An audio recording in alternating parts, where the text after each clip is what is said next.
Masih tentang najis-najisan. Belum selesai lagi. Qala al-muallif rahimahullahu taala wa nafa'ana Allahu bihi wa bi barakati ulumihi fid dharain amin ya Allah. Setengah jam kita cerita Muharram ya.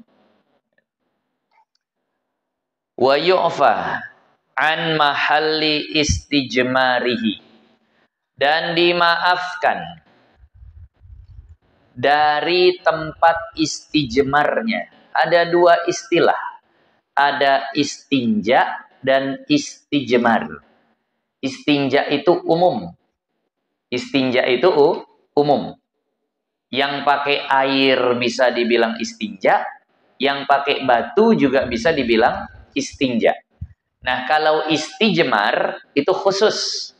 Khusus untuk yang pakai batu, pakai tisu, pakai kain, atau apapun yang bisa menghilangkan najis di situ.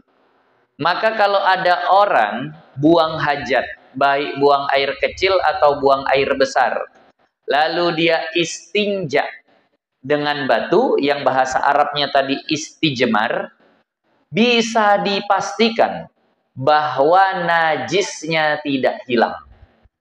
Karena syarat untuk sesuatu, syarat najis itu dikatakan sudah hilang, itu kan 3. Hilang aroma, hilang warna, hilang rasa. Kira-kira kalau tangan kita kena tai burung atau tai ayam, kita ambil tisu, kita elap, warna hilang. Tapi kalau dicium masih bau nggak tuh? Pasti masih bau. Yang menghilangkan bau apa? Air. Tapi ini dia nggak pakai air, dia cuma elap saja. Berarti sudah hilang belum najisnya? Kalau ini kita bawa sholat, sah nggak? Tidak sah. Tapi kalau istijmar, yakni dengan batu, dengan tisu, atau dengan benda lain, najisnya tidak hilang, asarnya masih ada, yakni baunya masih ada. Tapi kalau dia wudhu, dia sholat, itu dimaafkan. Dimaafkan.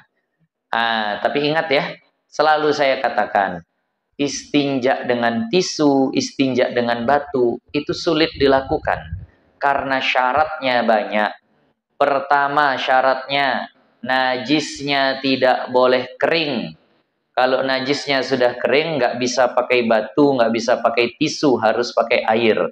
Yang kedua, bahwa najisnya tidak tajawuz an mahallihi, tidak melewati tempatnya.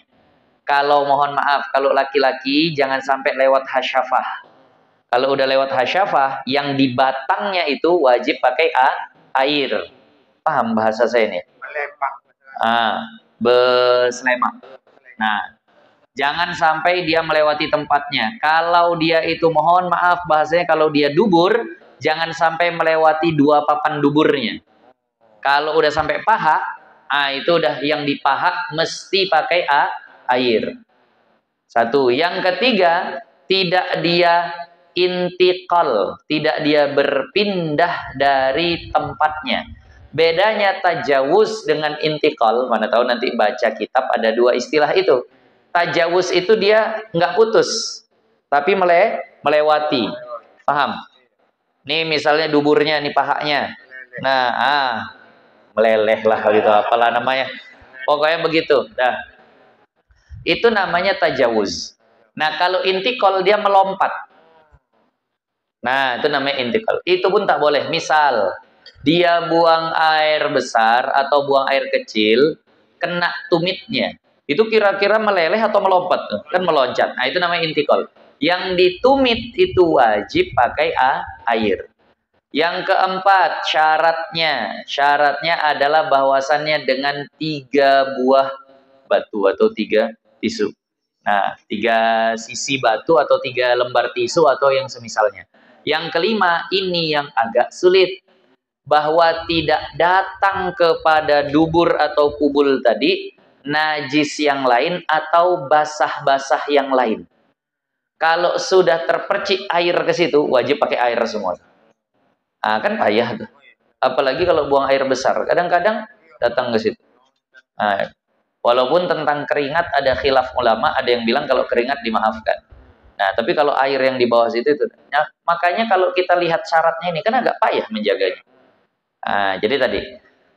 Tapi seandainya ada orang yang memang memenuhi syarat, lalu dia istinjaknya modelnya istijmar, modelnya dengan batu saja, dengan tisu saja, maka lalu dia wudhu, kemudian dia sholat, bahkan seandainya jadi imam, sahkah sholatnya?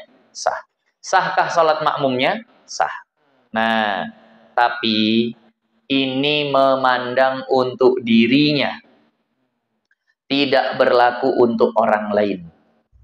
Tidak berlaku untuk orang lain. Sehingga kalau ada anak, istinjaknya pakai batu. Ada anak, dia buang air kecil, dielap aja pakai tisu. Memenuhi syarat, nggak ada lebar kemana-mana, nggak ada bagaimana. Memenuhi syarat tadi itu diusap, kemudian anak tuh ketika ayahnya sholat, nah, dia kemudian naik di atas pangkuan ayahnya, batal ayahnya. Kenapa? Karena kemaluannya masih bernajis. Loh, katanya dimaafkan. Dimaafkan untuk dirinya, tidak dimaafkan untuk orang lain. Paham ini maksudnya ya? Kan ini udah kaitannya sama orang lain. Berarti si orang yang sholat menanggung orang yang punya najis yang zahir, yang nampak dari luar tadi. Maka batal sholat orang yang dinaiki atau menanggung orang yang itu tadi. Lalu yang kedua, ini dimaafkannya dipandang dari sisi badan dan pakaian orang yang sholat. Orang tadi itu, kalau ya kulitnya ada najisnya itu nggak ada masalah. Atau pakaiannya itu apa bahasanya kena ke bagian situnya itu juga nggak masalah. Tapi dia tidak dimaafkan untuk yang lain, misalnya airnya. Ada air sedikit, mohon maaf nih, ada air sedikit. Dia tadi istinjaknya itu pakai batu. Lalu dia nyelam di air tadi itu, maka air itu jadi bernajis. Kenapa? Bersentuh sesuatu yang ada najisnya. Bisa diikuti maksudnya ya. Kan tadi itu duburnya istinjaknya cuma pakai batu. Kan berarti nggak suci, karena masih ada baunya. Lalu dia nyelam di air yang sedikit. Berarti air sedikit kena sesuatu yang belum suci, kan gitu. Maka air itu semuanya bernajis. Nah, nggak bisa juga, airnya udah bernajis. Oh, untuk dia sendiri bisa pakaiannya, badannya, dia sholat silahkan. Nah, tapi ada kajian yang unik begini. Ada kajian yang unik seperti ini. Kalau ada orang yang sholat, pakai, yang dia istinja pakai batu nih. Dia istinja pakai batu. Kemudian dia sholat. Sholat dia sah kan? Nah, misal nih Pak Isa nih. Pak Isa istinja pakai batu saja. Sholatnya kan sah. Tadi kalau kajian yang awal, saya sholat, saya orang yang memang nggak bernajis, Pak Isa istinjaknya pakai batu saja, lalu Pak Isa megang tangan saya begini. Gimana sholat saya? Batal. Kalau disentuh gini aja nggak masalah, tapi kalau udah pegang gini kayak diikat kan gitu. Jadi batal sholat saya. Yang unik, seandainya Pak Isa istinjak pakai batu, lalu Pak Isa sholat, saya pegang Pak Isa begini, Pak Isa pun batal. Kenapa batal? Pak Isa menanggung orang yang berhubung dengan sesuatu yang bernajis. Paham maksudnya? Begini, kalau seandainya saya sholat, saya ikat tali. Tali tadi terikat ke anjing. Sholat saya batal nggak?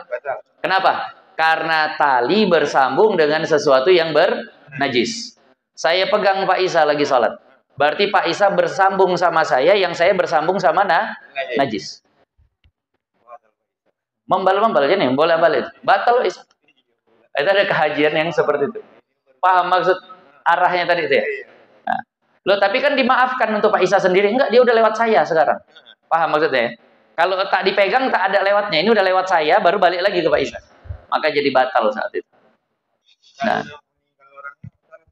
meninggal gimana? Oh, jangan itu tali saja pun jadi bermasalah itu kalau seandainya seperti itu. Nah, ya, karena orangnya tadi itu sifatnya memang memegang, dan itu sesuatu yang bisa dihindari dalam sholat kan begitu. Nah, kajian yang memang kadang agak kok bisa batal yang dipegang gitu. Nah, itu bahayanya orang yang istinja pakai batu saja gitu tadi. Jadi bisa batal.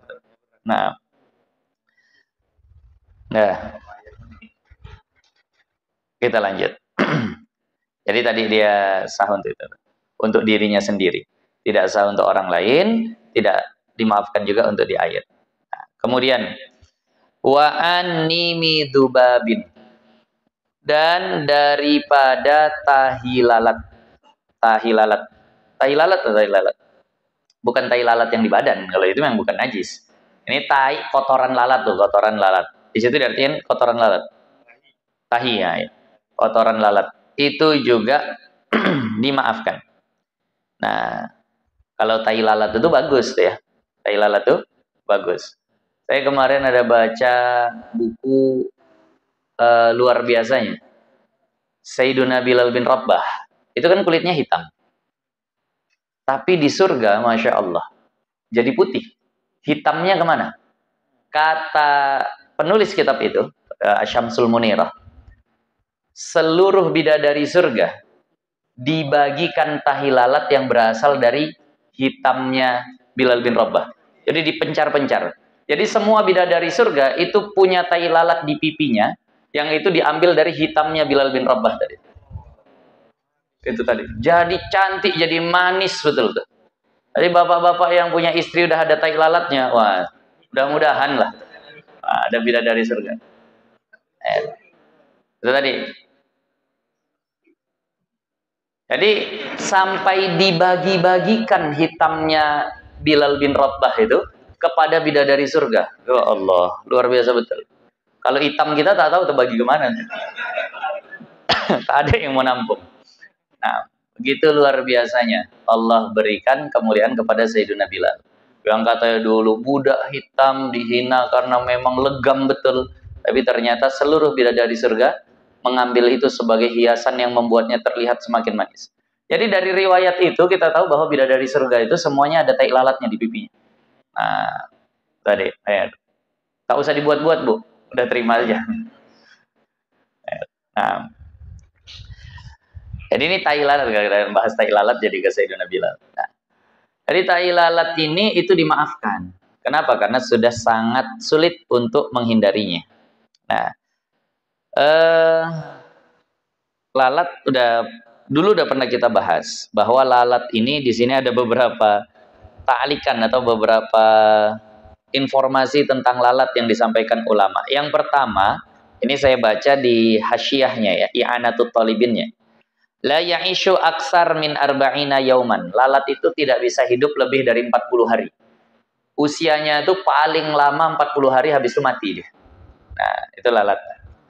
Wa kulluhu finnar, dan semua lalat masuk neraka.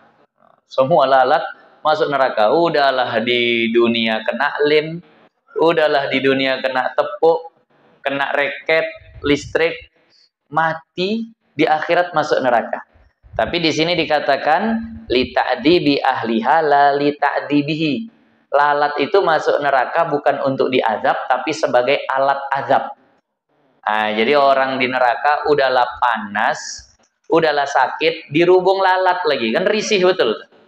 Jadi lalatnya tak tersiksa, dia hanya menjadi alat penyiksa. Semuanya, katanya, semuanya. Bayangkan coba semuanya apa lalat dari zaman Nabi Adam sampai sekarang.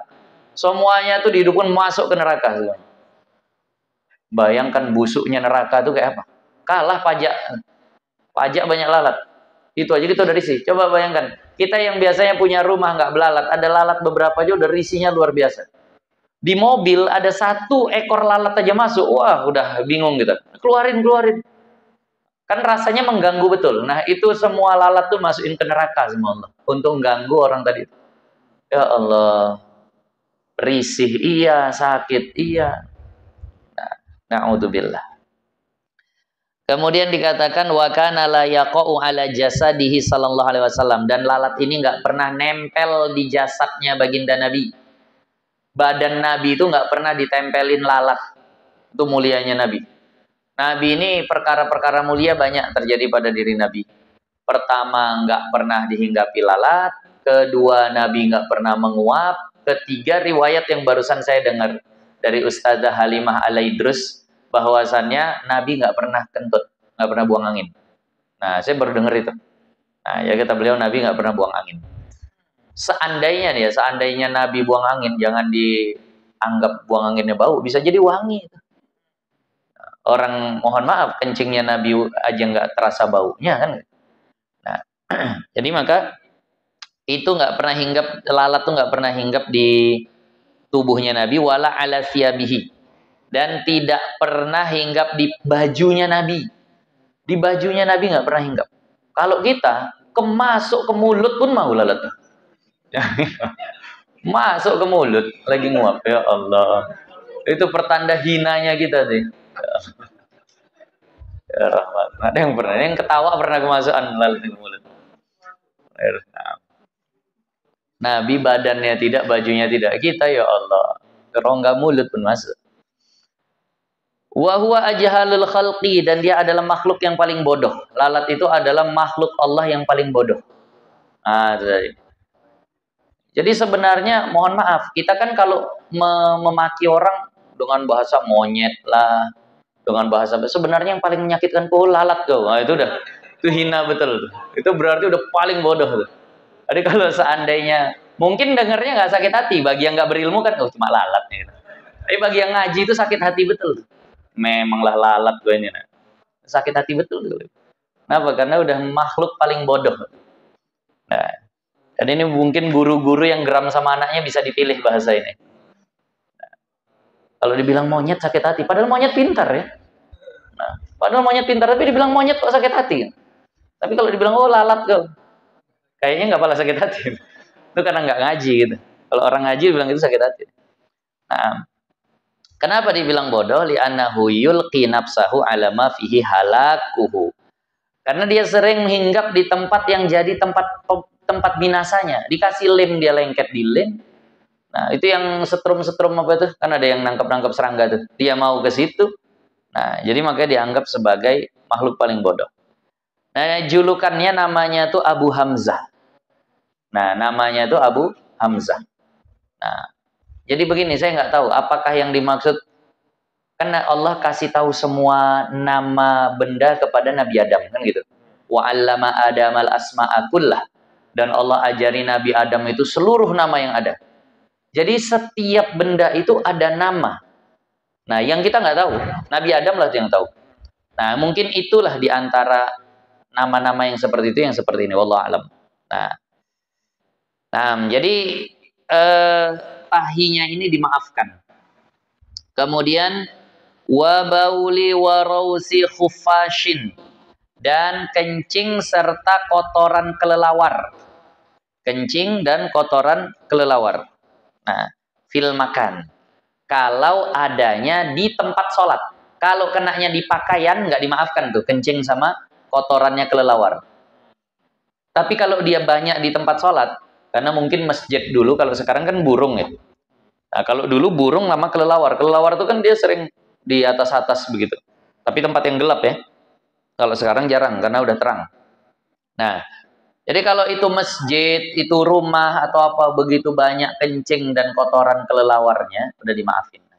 Nah, wa kada tsaubi wal badan, dan begitu juga pada baju dan pakaian. Tapi nanti dikatakan pendapat yang ini agak lemah lah.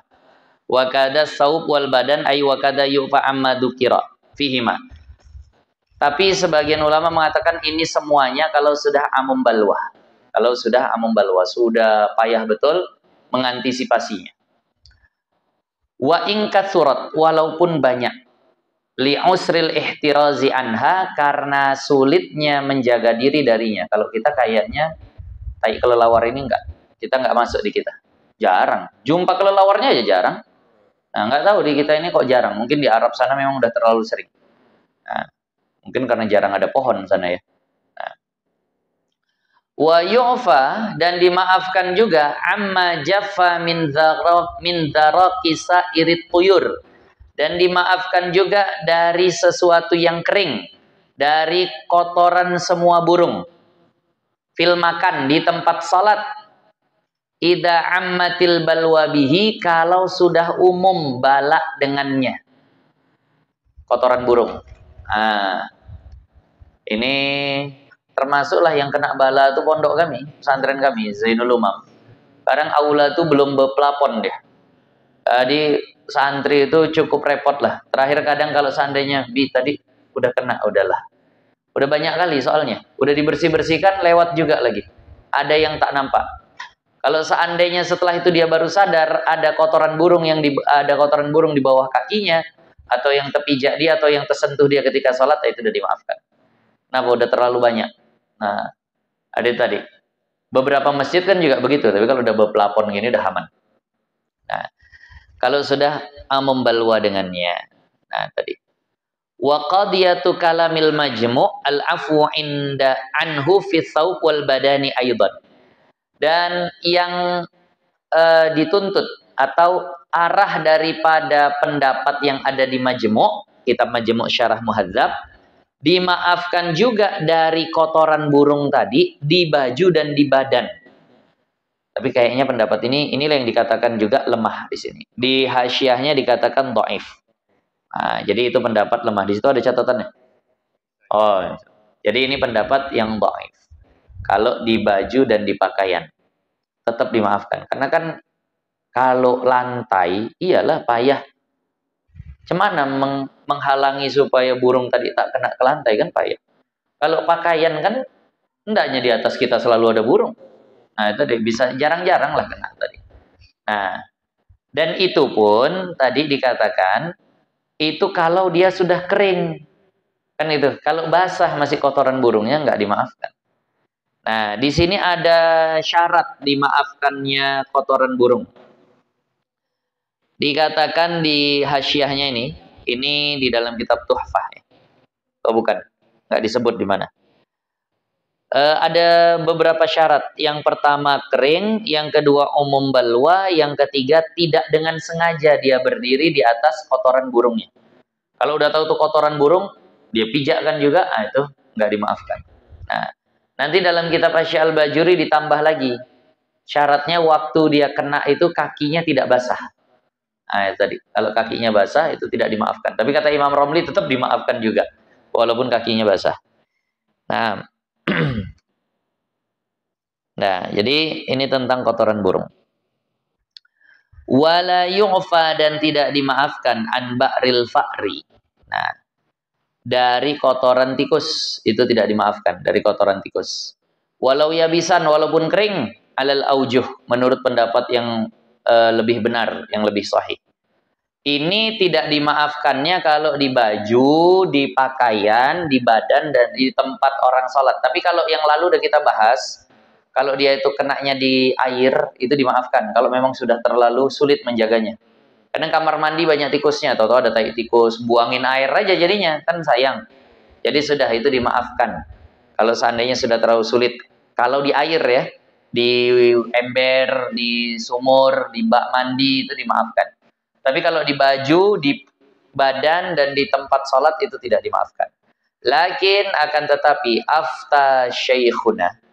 Nah, guru kami Ibnu Ziyad berfatwa kaba'dil mutaakhirin, sebagaimana fatwa ulama-ulama mutaakhirin. Nah, bil afwi anhu, dengan kemaafan darinya, dari kotoran tikus tadi.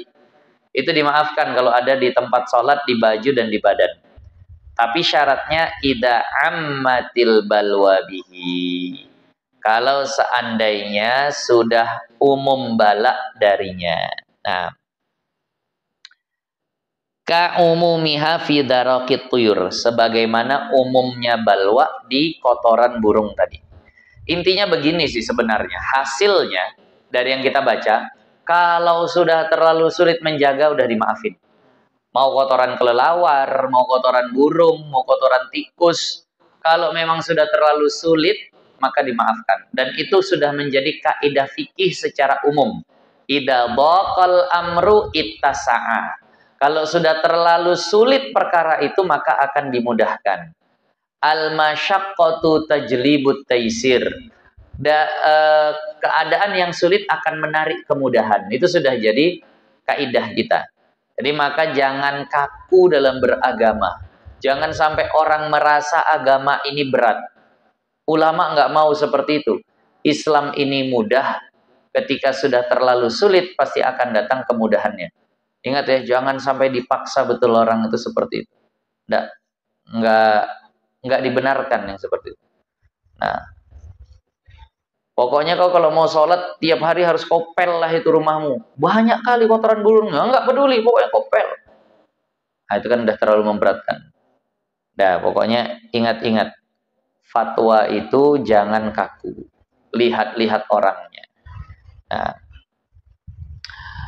kemudian wala tasihhu, dan tidak sah salatu man hamala mustajmiran, salat orang yang membawa orang yang istinja dengan batu. Ini yang tadi kita bahas. Membawa atau menanggung atau dipegang secara kuat. Kalau sekedar mula masah nyentuh saja itu nggak masalah. Ada orang terlalu, itu tadi, terlalu kaku juga. Dia lagi sholat, anaknya belum sunat, dipegang. Ya, wah batal lah ya. Enggak. Kalau cuma begitu itu nggak batal. Tapi kalau dipegangnya kuat, kayak sudah terikat gitu. Atau beginilah bajunya dipegang begini, itu iya batal. Au hayawanan, atau dia bawa hewan bimanfadihi najisun atau najasun, yang di kemaluannya itu ada najisnya secara yakin ya. Nah, tapi kalau seandainya kucing habis buang air besar, habis itu dia pergi, balik lagi udah dianggap suci itu. Nah, tadi. Au mudakka, atau hewan yang disembelih ghusila madzbahuhu, yang sudah dibasuh bagian yang disembelih, yang ini lehernya. Kan lehernya berdarah-darah. Misal nyembelih ayam, bingung juga. Nyembelih ayam, kemudian lehernya disiram. Udah bersih darahnya, dia masukkan plastik, dia masukkan tas, dia takut hilang, akhirnya dibawa sholat tuh, ayam tuh. Misal gitu. Itu sah atau tidak sholatnya? Enggak sah. Kalau yang disucikan hanya lehernya, duna jaufihi, tidak disucikan isi dalam perutnya. Jadi harus dibersihkan isi dalam perutnya. Nah, kalau masih hidup, iya dia suci. Tapi kalau dia sudah mati, isi dalam perut harus disucikan. Nah, tadi. Nah, au mayyitan tahiran, atau dia bawa mayit yang suci. Ka'adamiyin, seperti mayit manusia, jenazah manusia. Dia anaknya meninggal dunia misalnya. Dia gendong. Ini suci nggak nih mayitnya? Suci kan gitu. Tapi dia gendong. Sholatnya sambil gendong begitu misalnya. Nggak sah sholatnya. Kenapa? Jauhnya bagian dalamnya itu ada najis. Loh, kalau gitu kita sholat, kita hidup. Beda hukumnya dengan yang mati. Kalau yang hidup nggak dihukumi najis. Kalau yang sudah mati dihukumi najis. Nah, tadi. Wasamakin, ataupun ikan. Nah, ikan belum dicuci bagian dalamnya. Kotorannya masih ada. Taiknya belum dibuang. Dia bawa sholat. Nah, itu maka tidak sah sholatnya. Lam yughsal batinuhu. Yang belum dicuci bagian dalam perutnya. Artinya kotorannya, taiknya belum dibuang. Nah, karena dia nggak keluar, dia nggak sampai menetes, nggak sampai mengotori. Nah, tadi makanya seperti orang yang punya najis di dalam botol, boleh nggak dibawa ke dalam masjid? Boleh, selama tidak keluar, tidak tumpah najis. Paham ya? Karena kalau tumpah nanti itu yang mengotori. Nah, tempat sholat. Iya, bawa sholat tak bisa. Diangkat tak bisa, tapi diletak boleh. Nah, itu tadi. Selama dia tidak mengotori masjid.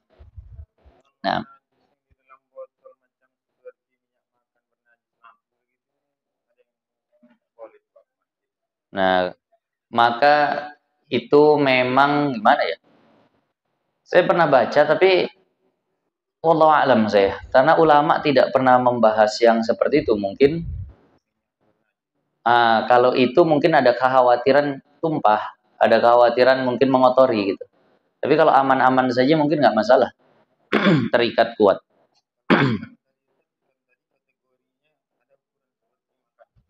Ya, ada sebenarnya ukuran-ukuran ikan ini pun besar kecilnya itu ya bervariasi, beragam lah gitu. Artinya kalau seandainya dia kecil ya udahlah itu dimaafkan, dimakan pun boleh. Kecil besarnya itu ada yang bilang setangan, ada yang bilang sekali makan, ada yang memang uruf lah begitu. Nah, jadi saya pun dobitnya belum nampak, tapi saya rasa yang paling mendekati yang bisa sekali makan lah itu tadi. Ayakula ma'ahu, bahwa dimakan semuanya sekaligus. Kemudian au baydotan.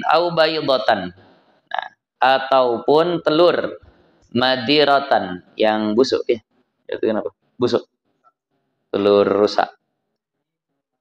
Telur mandul. Kalau betelur berarti nggak mandul.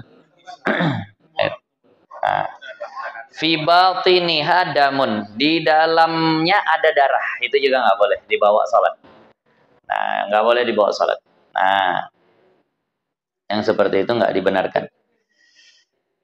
Jadi maka ini adalah hal-hal yang masuk ke dalam kategori tidak sah orang salat sambil bawa najis, intinya begitu. Nah, tidak sah orang salat sambil bawa najis.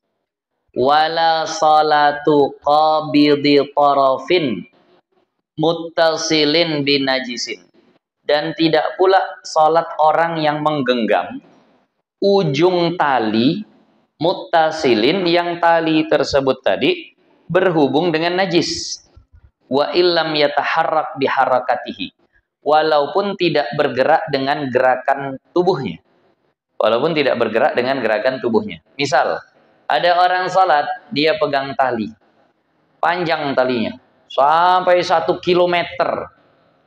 Itu kira-kira kalau dia bergerak sini, ujungnya sana bergerak nggak? Oh enggak lah, udah panjang kali. Tapi ternyata ujungnya sana terhubung dengan najis, tergeletak di atas kotoran hewan misalnya, atau terikat di lehernya anjing misalnya. Nah, maka itu sholatnya tidak sah. Dia qabid, dia genggam, dia bawa tuh. Itu tidak sah. Nah, di sini ada kesimpulan. Ya, mudah-mudahan bisa difahami. Di hasyiahnya ya, ini saya bacakan tentang masalah yang berhubung seperti ini. Wa hasilul mu'tamadi fi hadhil mas'alah, dan kesimpulan yang muktamad pada masalah ini. Nah, ini didengar betul, ini butuh kepada konsentrasi, butuh kepada pemahaman untuk memahami tentang masalah megang-megang tali, megang-megang sesuatu yang berhubung dengan najis. Yang pertama, annahu, ini kasus pertama.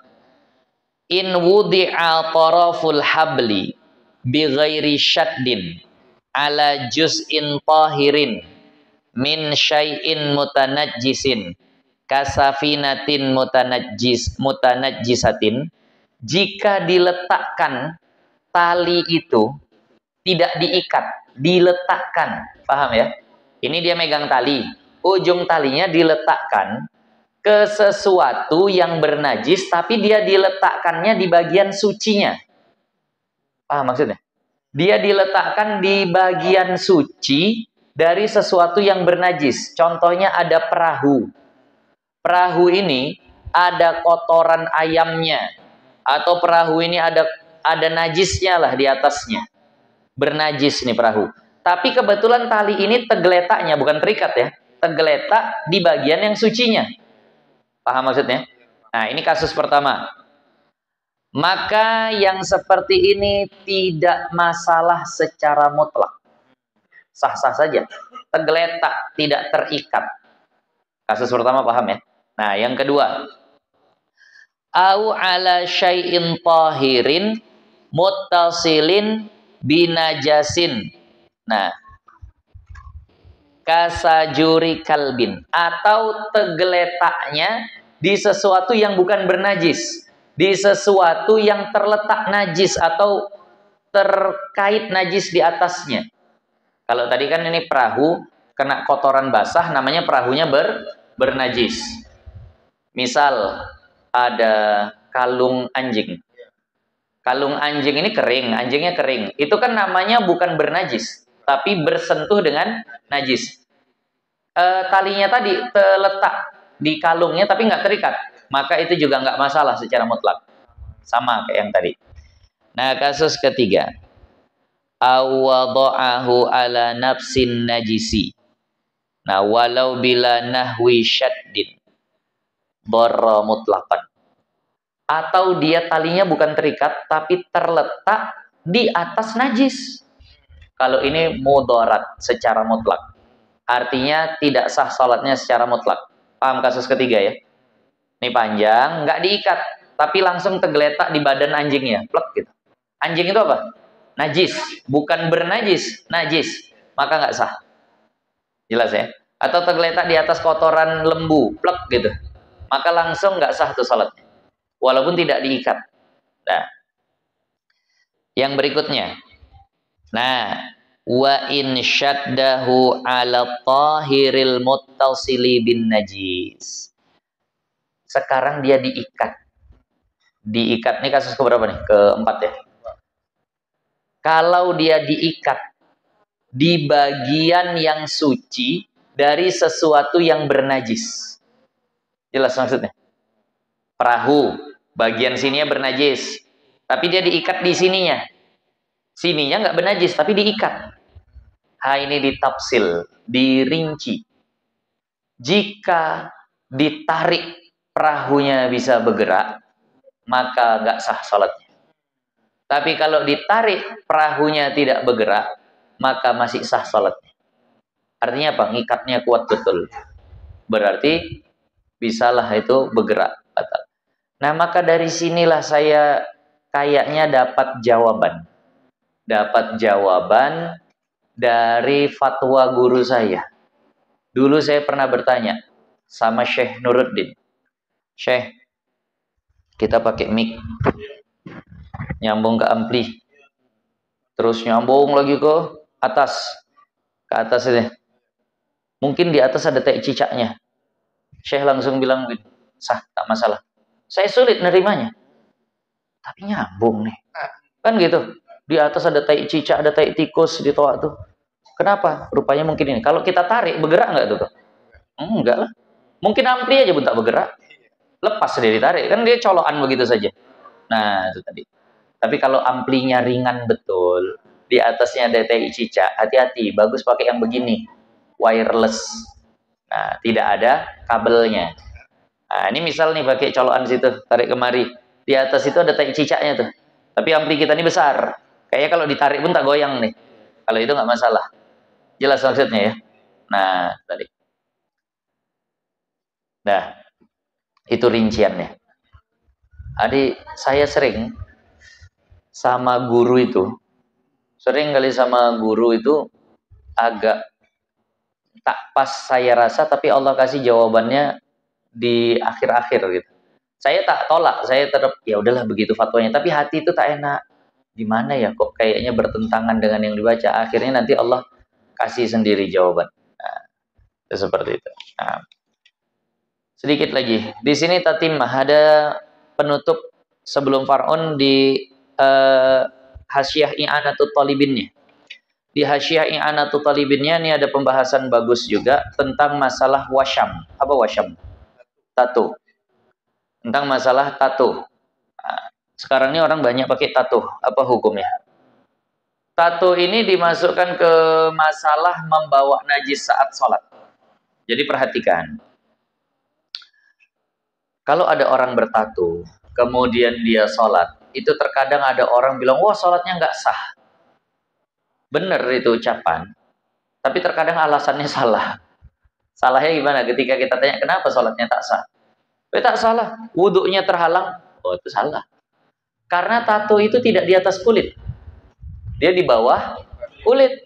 Sementara wudhu itu bukan membasuh dalam kulit, membasuh luar kulit. Jadi dia tidak menghalangi sampainya air. Jadi alasannya apa? Nah, ini kita baca sih.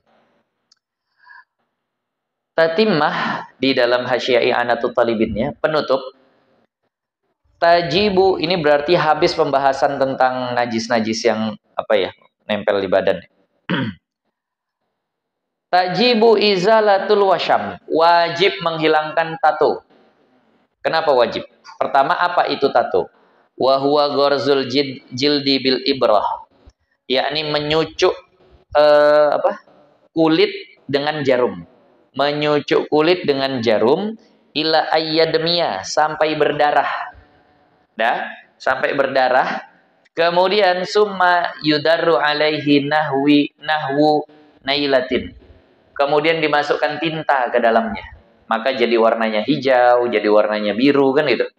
Cucuk-cucuk berdarah disemprotkan tinta. Nah, begitu. Kenapa jadi enggak sah salatnya? Lihamlihi najasata hada. Lihamlihi najasatan. Karena dia membawa najis. Mana? Tintanya bersentuh dengan darah, jadi tinta yang bernajis. Lalu dimasukkan ke dalam dan kelihatan warnanya.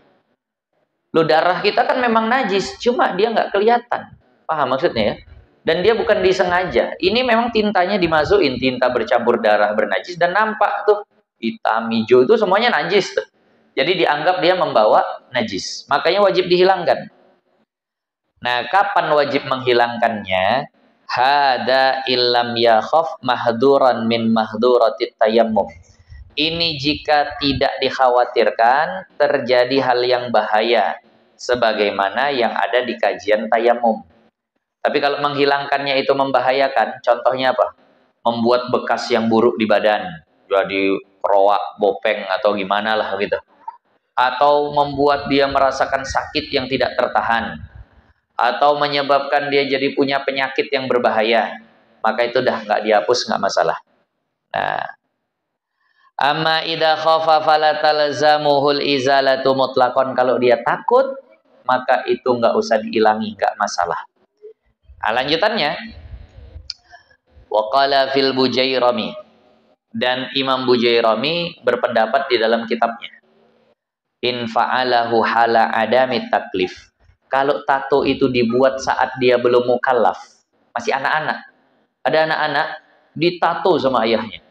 Anak preman ditato sama ayahnya, anak-anak. Umur 6 tahun, umur 7 tahun, belum mukallaf, ditato. Nah, kahalatis sigar, misalnya dia masih kecil, la yajibu alaihi izalatuhu mutlaqan, maka tidak wajib dihilangkan secara mutlak. Ada orang udah tato, nah, ada tato ular, ular tangga tapi misalnya. Lalu ditanya, itu sejak kapan ditato? Oh ini, dari kecil, waktu aku TK udah ditato. Wajib nggak dihilangkan? Nggak wajib dihilangkan. Nah, wa in fa'alahu halat taklif. Nah, tapi kalau dia buatnya itu saat sudah dewasa, maka rinciannya kayak tadi. Kalau dia bisa dihilangkan tanpa memudaratkan, hilangkan. Kalau memudaratkan, maka jangan dihilangkan. Nah, inilah kaji kita. Insyaallah akan datang masuk kita ke fard.